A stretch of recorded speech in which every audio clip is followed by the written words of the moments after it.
Na Epístola de Efésios, por favor. Amém. Eu vou tomar liberdade, Haroldão, e vou... Se vocês prestaram atenção no que o Haroldão colocou, eu vou usar como a minha introdução, porque vamos falar um pouquinho da nossa posição em Cristo. Deus é bom. Todo tempo Deus é bom. Glória a Deus. Bom, antes da gente entrar no texto propriamente dito, eu queria que a gente lesse os versículos 9 e 10 do capítulo 1, que, em Efésios também. Eu não sei se, para muitas pessoas, entendem que o versículo 10 seria o versículo chave aí da Epístola de Efésios, que traz um ensinamento importante.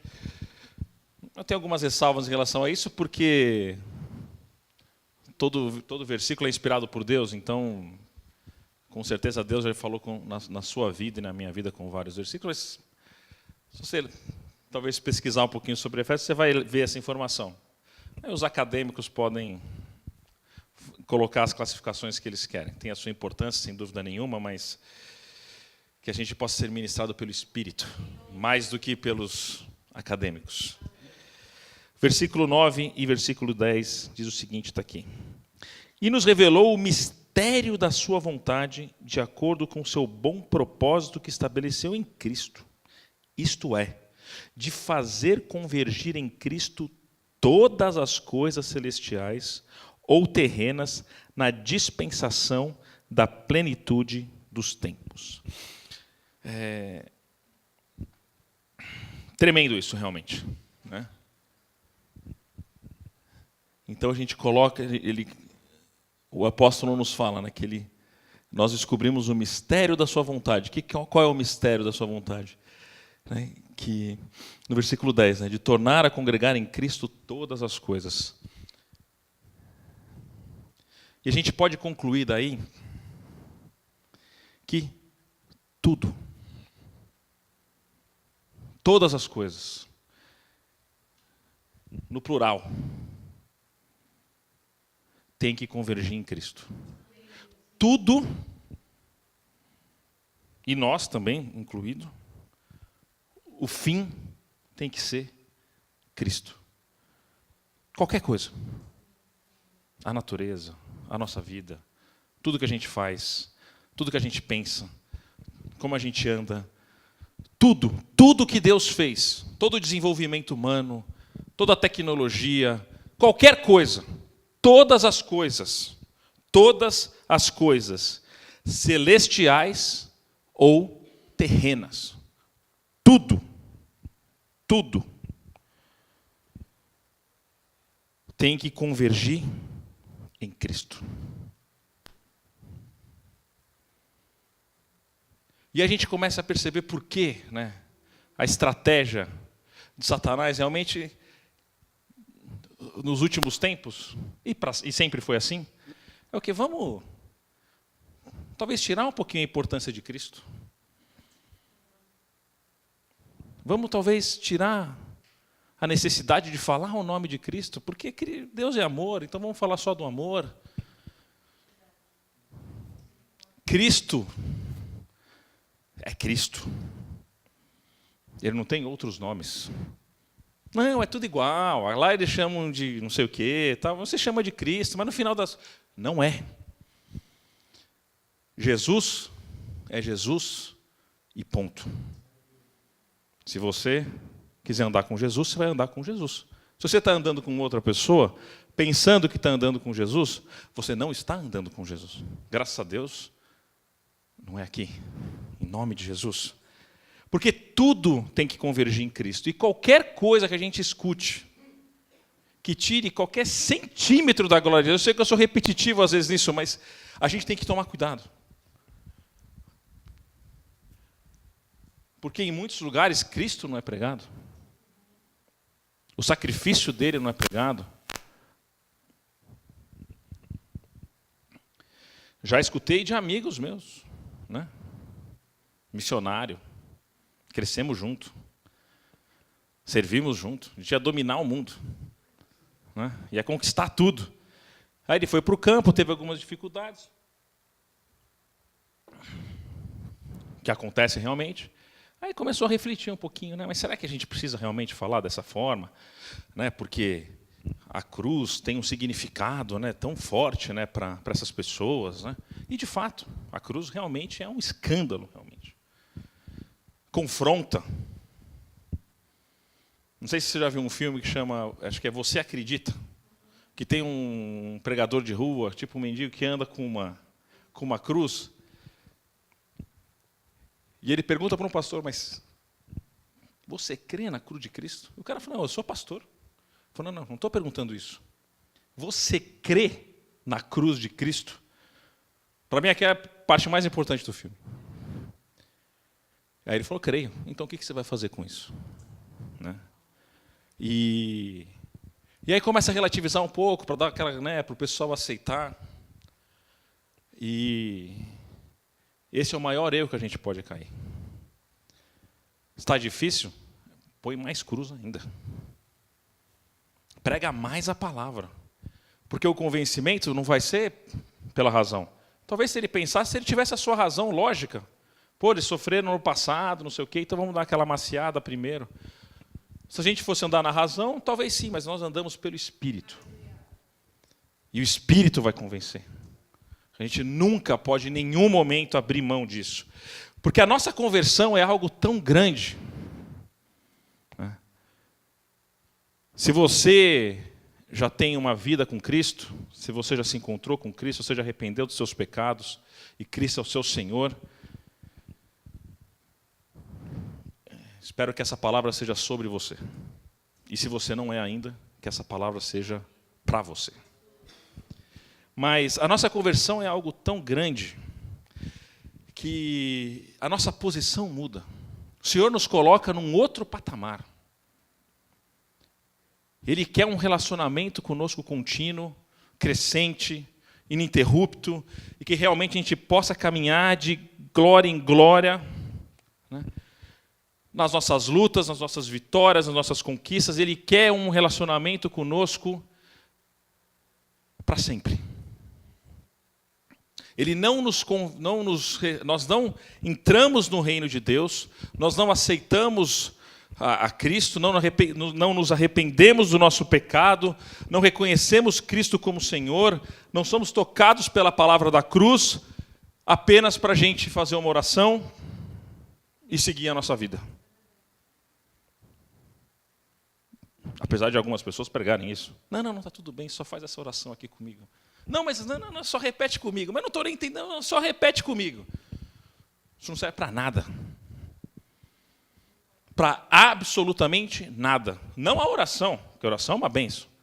Mas se essa manifestação pela boca não tiver precedido pelo arrependimento, porque primeiro nós cremos que Jesus Cristo é nosso Senhor e nós confessamos. O pessoal inverte a ordem um pouquinho. Mas a nossa conversão é algo tremendo. E a gente sai de um patamar aqui terreno e vai para um patamar celestial. A gente sai de um patamar aqui normal e vai para um outro patamar mais excelente. E eu tenho certeza que todo mundo aqui poderia falar, né? Você que conhece a Cristo, você que vive com Cristo, você que já passou por esse caminho, você acha que você fez tudo o que você poderia fazer? Ou ainda tem muito mais coisa que você... Não que a gente vai fazer porque a gente tem que estar vivo, mas se a gente olhar para trás, a gente não poderia ter feito muito mais? A gente não pode, e claro que Deus vai, a gente vai com Deus, Ele pode suprir tudo, Ele pode acelerar. Claro que o tempo que passou não volta, mas Ele pode trazer as oportunidades aí na nossa vida. Porque é poder. A nossa vida com Cristo é poder, a gente vai realmente ter a experiência dessas coisas. E quando a gente vê tudo aquilo que Deus fez, todo o amor dele, todo o poder de Deus, a gente pode falar, mas por que será que eu deixei passar uma oportunidade?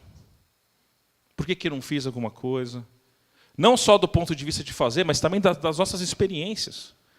Será que a gente não abriu mão de ter um momento de intimidade com o Senhor para fazer qualquer outra coisa? Eu já fiz, sem dúvida nenhuma.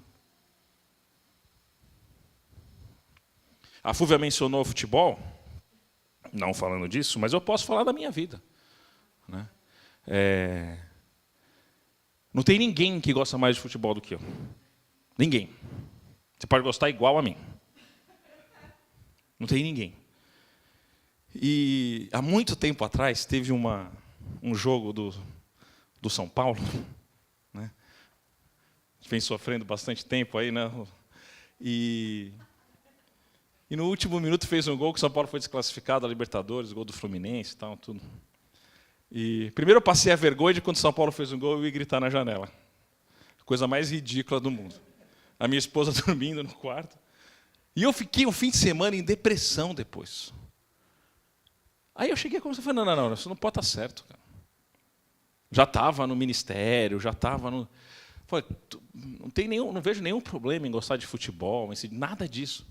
Mas como é que isso pode, em alguns momentos, ter me trazido emoções mais fortes do que a minha vida com Cristo? Essa é a minha experiência. Tá? Talvez você não passou por isso. E, em nome de Jesus, que você não passe por isso. Talvez você passou com outras coisas. Né? E a gente tem que ter um cuidado, porque Cristo é mais importante do que o São Paulo, pelo amor de Deus. Pô. Você acha que os caras estão preocupados com o torcedor que está gritando na janela do prédio, acordando o vizinho? Aí depois foi o gol. Aí, claro, evidentemente, o pessoal está lá, ainda fui xingado. Ridículo, né? Teve que passar por essa situação. Né? Acordei a minha esposa no meio da noite, o São Paulo perdeu. E ela, o que você está falando? Deixa eu dormir. Né? Mas isso tudo porque a nossa vida tem que estar totalmente entregue, sem prejuízo dessas alegrias, porque o Senhor nos dá prazer. A vida é boa, graças a Deus. A gente tem momentos de luta, tem momentos de batalha, mas a gente tem momentos bons também. Momentos que a gente vai dar risada, momentos que a gente vai curtir, é óbvio isso. Né? Mas nada supera Cristo em nossas vidas, porque não existe também nada mais precioso, mais gostoso, mais alegre do que você andar com Cristo e saber, eu estou cumprindo o propósito dele, eu estou vivendo aquilo para aquilo que eu fui chamado, porque ele coloca a gente num patamar e a gente tem que viver nesse patamar. E eu queria falar sobre isso realmente. Vamos aqui em Efésios 2, versículo 19. Né? 19 a 22. Vamos ler. Portanto, vocês já não são estrangeiros nem forasteiros, mas concidadãos dos santos e membros da família de Deus, edificados sobre o fundamento dos apóstolos e dos profetas, tendo Jesus Cristo como pedra angular, no qual todo o edifício é ajustado e cresce para tornar-se um santuário santo no Senhor. Nele, vocês também estão sendo edificados juntos para se tornarem morada de Deus por seu Espírito. Deus ele nos coloca em lugares diferentes. Certo? Agora, a gente precisa viver isso. Senão a gente vai ter aquela nossa vidinha ali. E ele começa aqui no versículo, vamos ver os versículos aqui. Ele começa no versículo 19, trazendo já uma figura que a gente conhece na questão do... Nós não somos mais estrangeiros nem forasteiros, mas concidadãos dos santos e membros da família de Deus. E se a gente for buscar, de fato, estrangeiro é o que significa estrangeiro, e forasteiro é o que você sabe que é forasteiro. Né? Pode pegar no hora. É isso mesmo que a palavra quer dizer. E para a gente poder fazer um comparativo, vamos pensar na nossa situação terrena. Nós somos brasileiros, certo? Tem alguém aqui que não é brasileiro? Vocês são da onde? Uruguai. Então temos aqui brasileiros e uruguaios. O que eu vou falar serve tanto para brasileiro quanto para uruguaio. Não faz diferença nenhuma. Não sei nem porque eu perguntei isso. Mas só para a gente colocar. Mas enfim, se a gente tem uma nacionalidade, seja brasileiro, seja uruguaio, seja americano, a gente tem direitos, certo? Perfeito? Nós somos, então, eu vou dar o exemplo do Brasil, porque tem algumas coisas que eu conheço aqui do Brasil, mas vale para todos os países. Você é cidadão, você vota, certo? Se eu for no Uruguai, eu posso ir lá, posso comer uma bela carne, muito boa, por sinal. Mas eu não posso votar no Uruguai, e vice-versa, a não ser que eu seja também cidadão uruguaio. A gente tem, por ser brasileiro, se a gente tiver algum problema no estrangeiro, a gente tem um consulado para a gente bater a porta. Falar, estou com algum problema. Tal. Ele vai prestar auxílio. A gente tem alguns benefícios. No Brasil, às vezes, é só no papel. Né? A Constituição é uma beleza. Infelizmente, o povo não aproveita de tudo isso. Mas nós temos ali, né, em tese, né, alguns benefícios que os estrangeiros não têm. Se a gente for para um outro país, a situação se inverte. Lá, os nacionais vão ter alguns benefícios que nós não teremos. A gente vai ser apenas um turista. A gente vai poder aproveitar o país, a gente vai poder curtir, a gente vai poder viajar, a gente vai poder passear, a gente vai poder... Mas tem algumas coisas que a gente não vai fazer. Né? A gente não vai poder fazer. Você vai pegar a fila lá para votar no dia da eleição, o cara fala, cadê o seu documento? Você dá o seu passaporte brasileiro. Falo, infelizmente, você não tem direito de votar. E, mais importante do que isso, existe uma nação celestial. E Cristo nos diz que nós não somos estrangeiros, nem forasteiros, mas nós somos concidadãos, ou seja, Ele nos coloca como pertencentes a essa nação celestial. E com isso também vem todos os benefícios, todos os direitos de nós sermos do povo de Deus. Ainda é muito mais tremendo, né? Porque ainda chama de família, né? Que é algo, né? A família é algo, né, que, não obstante a gente tenha, né, nas famílias nós temos regras, ou deveria ter regras, o princípio da família tem que ser o amor. Né? E Ele nos coloca como membros da família de Deus, ou seja, nós vivemos pelo amor dEle. O relacionamento dEle conosco vem pelo amor, não vem pela lei. Apesar de existir regras, existir condutas, a gente tem que ter realmente algumas...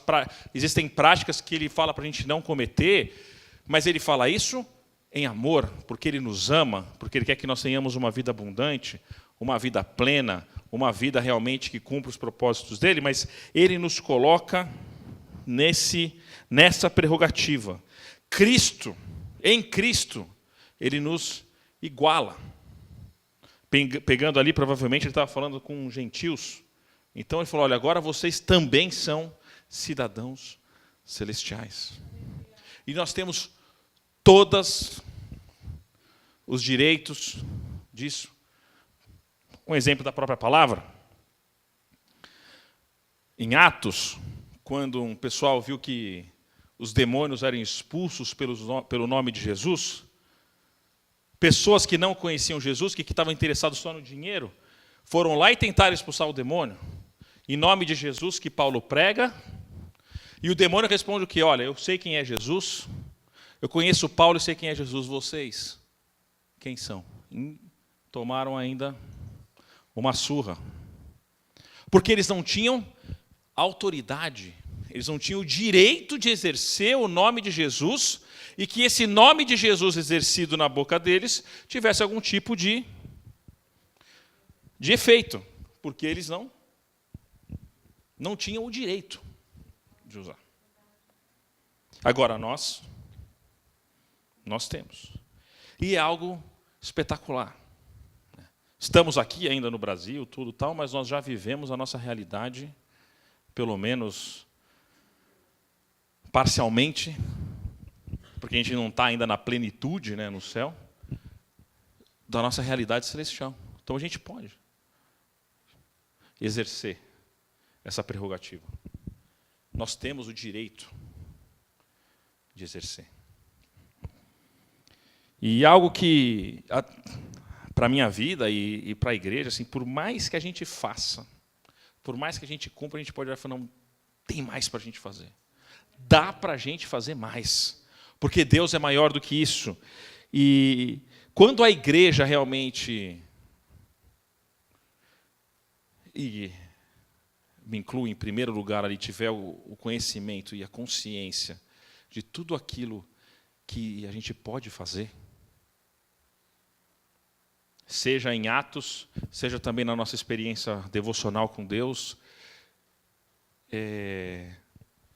eu não sei nem o que vai acontecer, porque são tantas as possibilidades, né? Se realmente a gente viver isso, mas o Senhor é misericordioso, a gente de glória em glória a gente vai, mas Ele nos coloca nessa situação. Então, a gente tem que ter esse entendimento. Por mais que sejamos brasileiros, uruguaios, e aí brasileiros e uruguaios, nós somos cidadãos celestiais. E andamos juntos. Somos concidadãos dos santos, membros da família de Deus. E ponto. Agora, claro que a gente também tem que crescer, a gente tem que andar com Cristo. E eu queria que você guardasse com muito carinho esse versículo 20. Edificados sobre o fundamento dos apóstolos e dos profetas, tendo Jesus Cristo como pedra angular.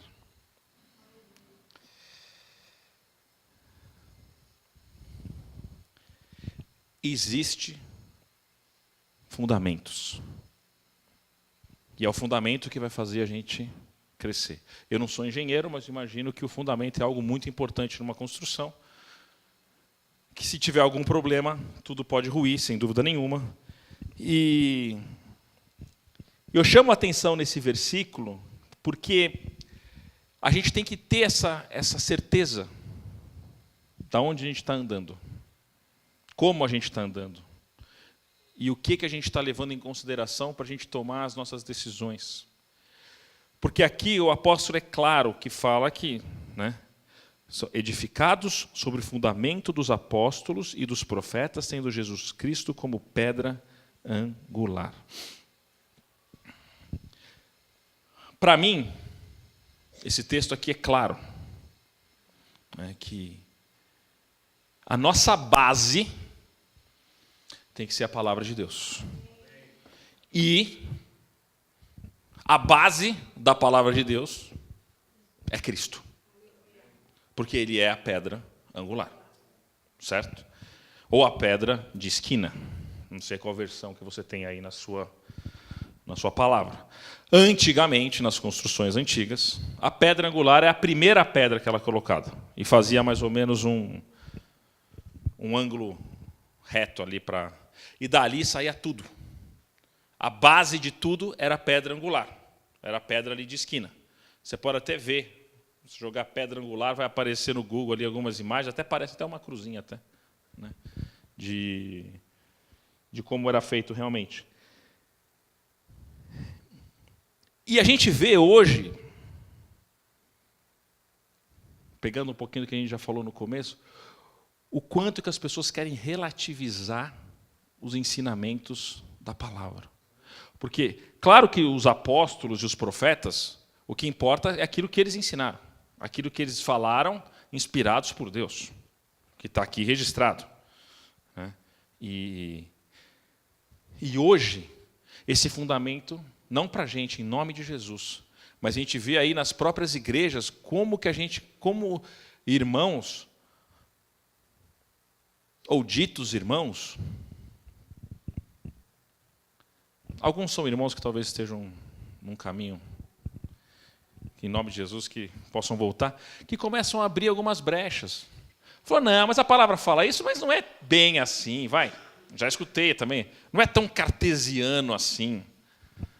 Vai, a gente já está em 2018, o tempo mudou, né? A gente tem que interpretar.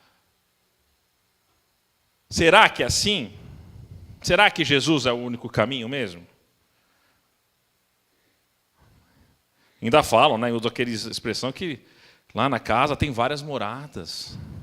Então tem uma para cada um, né? Para o crente, para não sei o quê, para não sei o quê, para não sei o quê. Não, mas será que não é assim, né? Será? Não, mas pecado? Não. A gente é livre, poxa. A gente pode fazer o que a gente quiser. Depois a gente vê. Santidade? Não. Mas isso é muito radical. A gente pode andar para lá, andar para cá, mas a palavra é clara que fala que a igreja, né, o povo de Deus aqui, ele é edificado sobre o fundamento dos apóstolos, dos profetas, tendo Jesus Cristo como pedra angular. A nossa base tem que ser Jesus Cristo. A palavra de Gênesis a Apocalipse aponta para Jesus, desde lá do comecinho. Qualquer livro, qualquer profeta, qualquer escrito, tudo. A figura central é Jesus Cristo. Não tem como a gente andar nem para a direita, nem para a esquerda, não existe margem.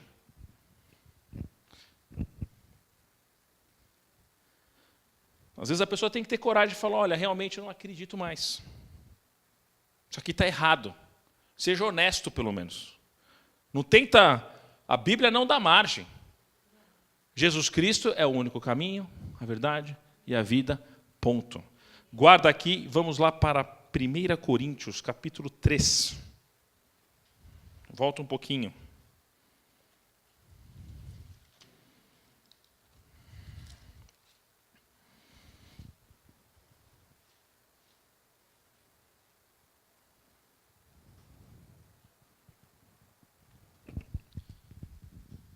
Primeira Coríntios 3, versículo 11.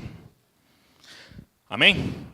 Porque ninguém pode colocar outro alicerce além do que já está posto, que é Jesus Cristo.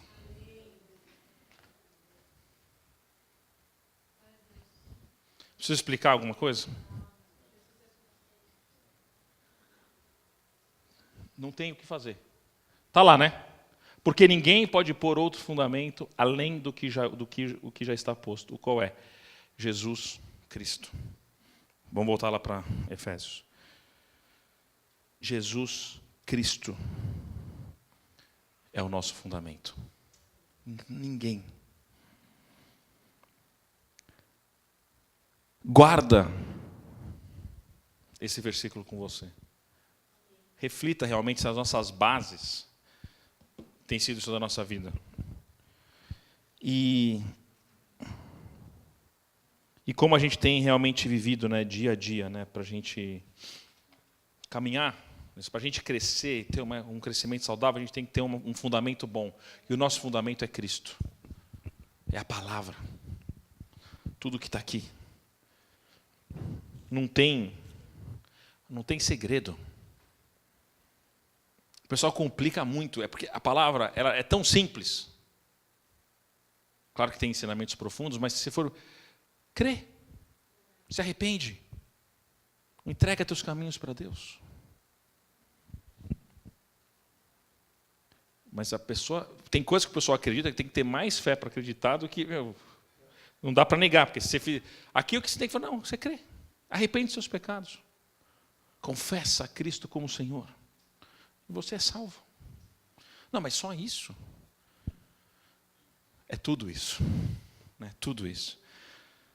Porque o arrependimento são para os fortes, realmente mesmo.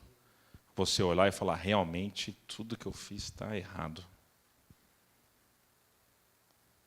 A cruz cumpriu lá o propósito. Pagou o preço dos pecados. Cordeiro que estava lá, Jesus. Ele pagou o preço. Pelos meus pecados e pelos seus pecados. E a gente tem que... Esses fundamentos têm que ser inabaláveis na nossa vida. Cristo tem que ser inabalável. A gente nunca pode abrir uma brechinha para ele perder a importância que ele tem. Para ele perder a influência que ele tem na nossa vida. Para que o que está escrito aqui tenha menos relevância na nossa vida. E algo... Tenho pensado que às vezes a gente pega no nosso dia a dia, a gente vive, né? E às vezes a gente vai fazendo as coisas, não sei se você já parou para pensar, você faz alguma coisa, às vezes até coisa que você... Às vezes a gente faz coisa errada, realmente, a gente peca, e às vezes a gente faz coisas no dia a dia, e não sei se você já chegou a pensar, poxa, mas eu nem parei para orar, meu. E eu fui fazendo. Porque talvez você está no seu trabalho e você já conhece ali, você está fazendo A, B, C, D, aí alguém te pede alguma coisa, você vai lá e faz, tal. E de repente, meu dia acabou. Acabou o dia. Será que quantas vezes a gente parou para mais... Por mais corriqueiro que seja, será que você tinha que fazer aquilo naquele momento, daquele jeito, daquela forma? Não vou nem falar das coisas erradas, porque evidentemente a resposta é não. Mas a gente tem que realmente... Isso ser na nossa vida, né, é algo intrínseco realmente, que a gente vai dia após dia realmente, né, vivendo essa verdade. Que esses fundamentos estejam edificando a nossa vida de fato.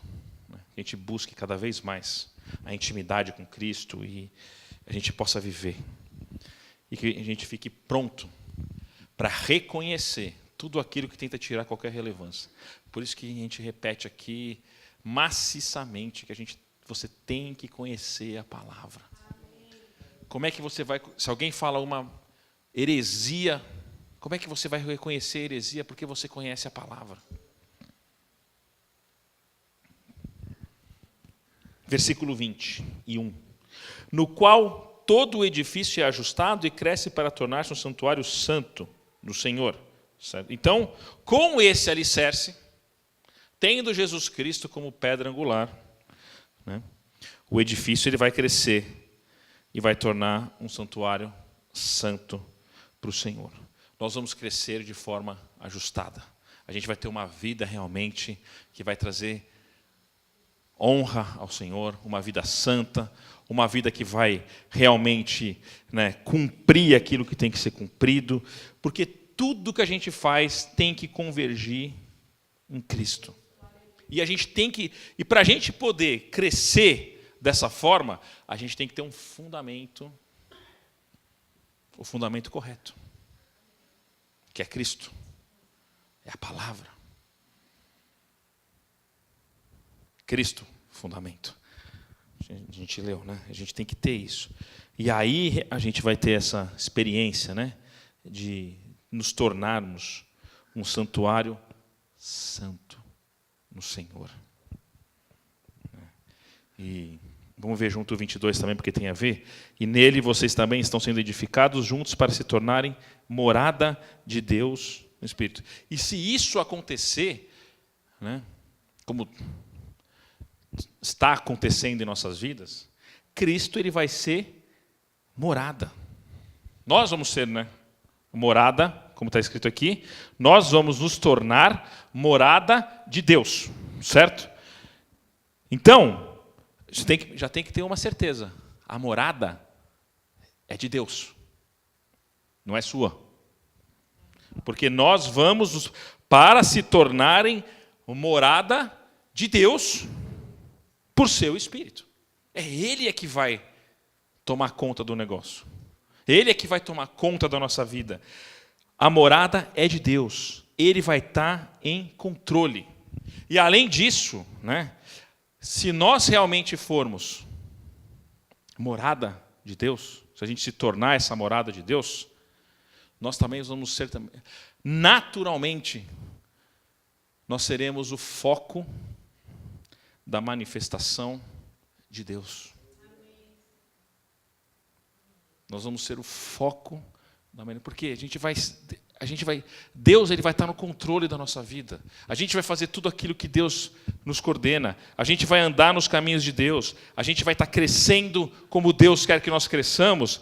E tudo aquilo de Deus, ele vai agir em nossas vidas, na nossa vida, no nosso chamado, no nosso ministério.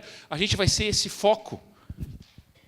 As pessoas vão olhar para a gente e vão ver alguma coisa diferente. Espera aí, mas tem Deus nessa pessoa. Amém.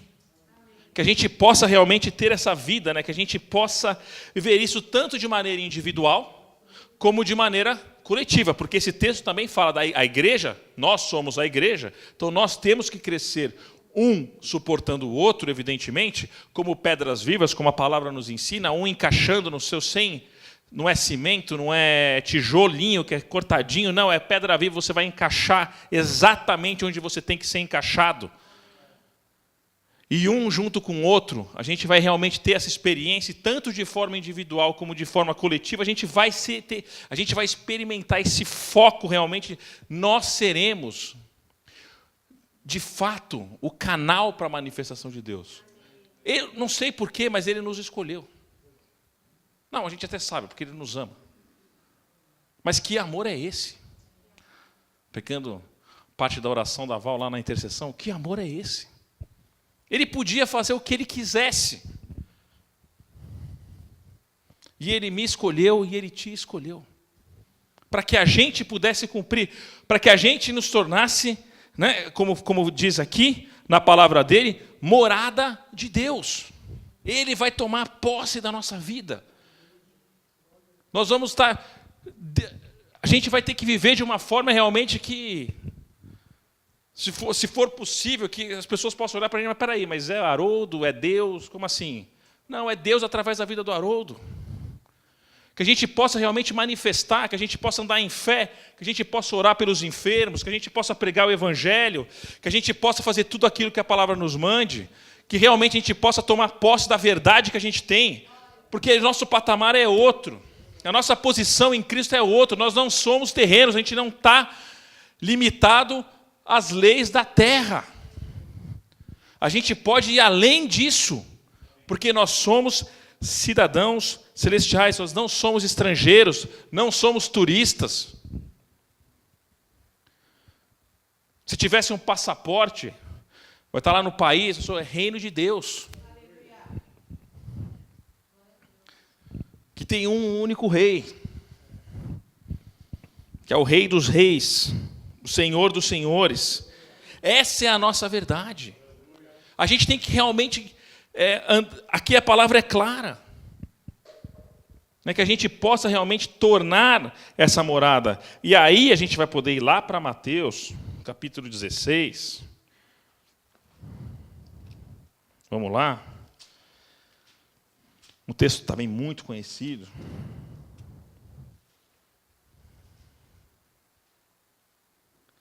Mateus 16, versículo 18, aí a gente vai poder clamar com toda a autoridade, né? Que quando Jesus está falando com Pedro, na parte B do versículo, ele fala: eu lhe digo que você é Pedro, e sobre essa pedra edificarei a minha igreja, e as portas do Hades, ou as portas do inferno, não poderão vencê-la, não prevalecerão contra ela.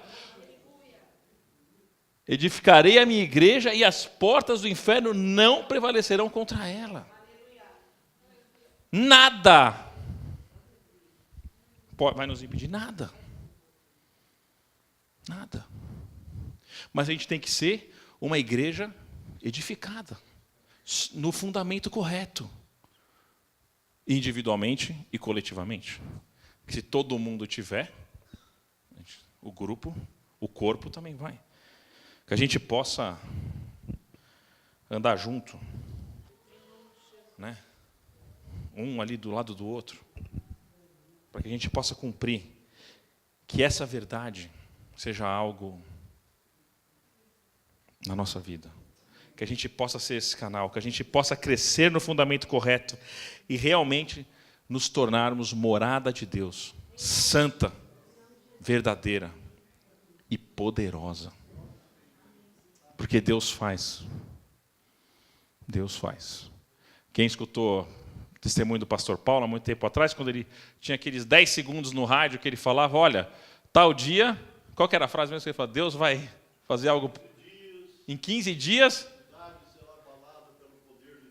Em 15 dias a cidade será abalada por Deus. No outro dia, em 14 dias, em 13 dias. E eu lembro quando ele contou, aí chegou no dia e falou, Senhor, vamos fazer agora. Todo mundo lá para ver. E ele fez. Porque ele é poderoso. Se a gente estiver com ele, vai fazer. Pula na água, mas sem medo. Sai correndo no penhasco e pula na água. Não importa a profundidade, Deus vai estar lá. Contanto que a gente tenha o fundamento correto. Que é Jesus Cristo. Se a gente for viver sem Jesus, tudo que eu falei para você, esquece. Não serve para nada. Porque a base é Jesus. E Ele vai fazer. Que a gente possa realmente viver no patamar que Ele nos coloca. De cidadãos celestes. Amém?